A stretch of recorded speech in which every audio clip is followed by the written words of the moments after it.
the... Professor Sen, I have a question for you. This is Sharmila Tagore, film actor. You had raised this issue about 25, 30 years ago about missing women of India. How do you see it today? Do you think things are better, or how do you perceive the situation now? I think that's an extraordinarily difficult and really central question. There are several tensions in that. The missing women was mainly a question of life and death. The main reason where women were missing when I wrote the article was based on 1980s data. It came out in 1990, I think, in New York Review and in the British Medical Journal, which nobody reads, by the way. My article that been read has been the New York Review rather than British Medical Journal, but the technical thing was the BMJ. That was mainly because of higher mortality of women than men, girls and boys. In fact, the girls should have a lower mortality. Opposite was the case. And quite a lot of the work, including, I think, one of the papers I saw, there was accounting why my bicycle was there in the Nobel thing. And one of the uses was to weigh the boys and girls to see that they were born in the village we were looking at. Girls were born slightly higher, about the same as boys. By the time you go to 5 years, the girls have all fallen behind the boys. And at that time, weight for age is a good criteria. Later on, it's not. So I think there was that. Now, has that discrimination stayed the same? No, it's gone down quite a bit.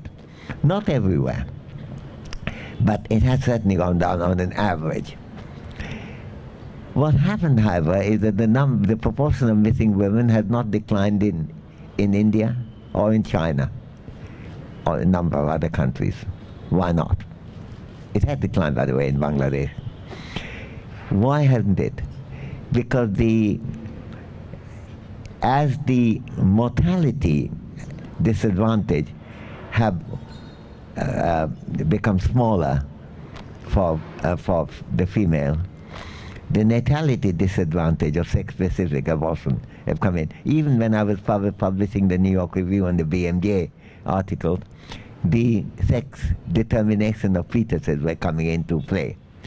The parliament banned it, but nevertheless it continued, and continues dramatically.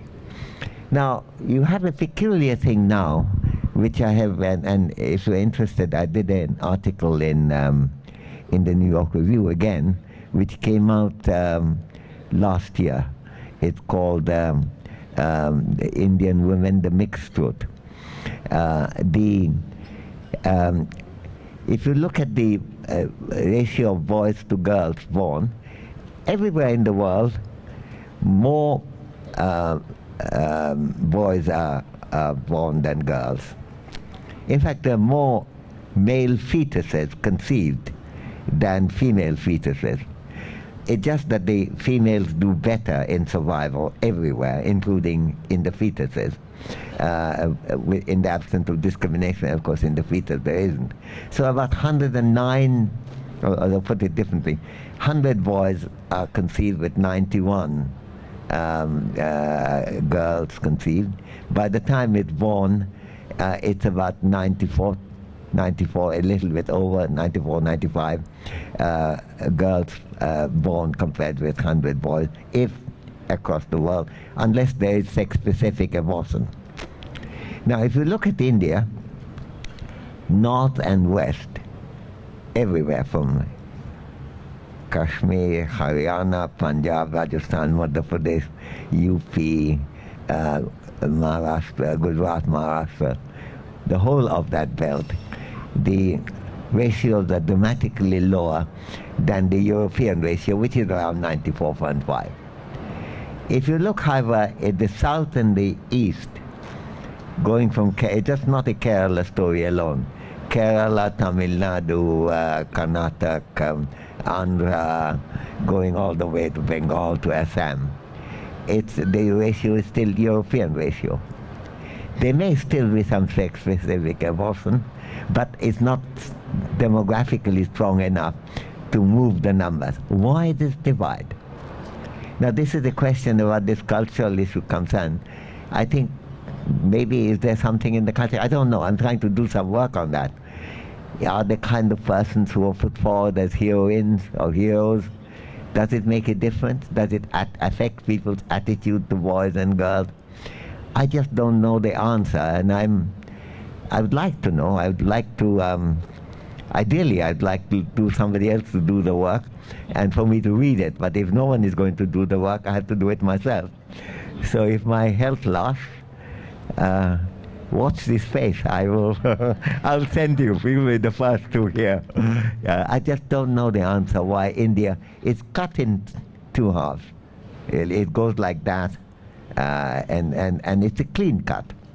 And every state in the east and south has a higher girls' birth ratio than every state in west and north. Absolutely, without exception. This is dramatic.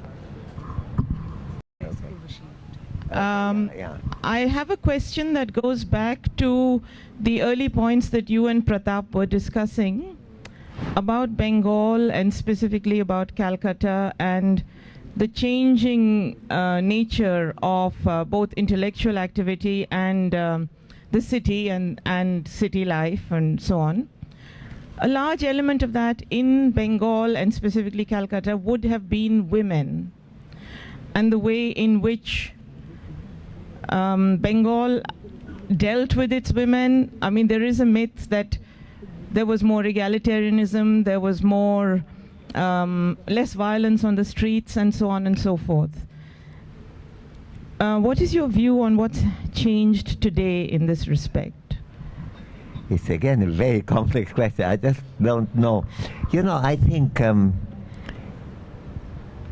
going to use your question to make a point which I didn't entirely clearly when I was answering Pratap at the beginning.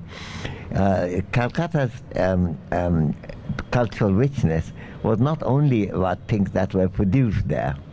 I remember possibly the most moving film that I saw was Dhati Ka Lal, which was, I think, Khaja Ahmed Abbas's movie about the Bengal famine, about the famine. And the interesting thing was that it had a larger following and larger market there than elsewhere.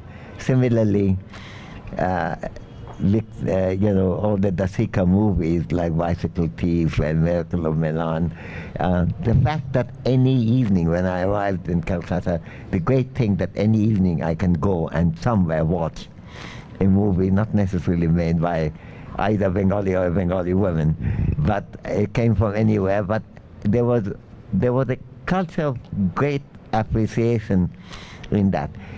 I think there's a kind of lack of confidence in Calcutta and Bengal now. There isn't and the debates have ended up being much narrower subject, much pettier subject than they used to be. Quite why it's happened, I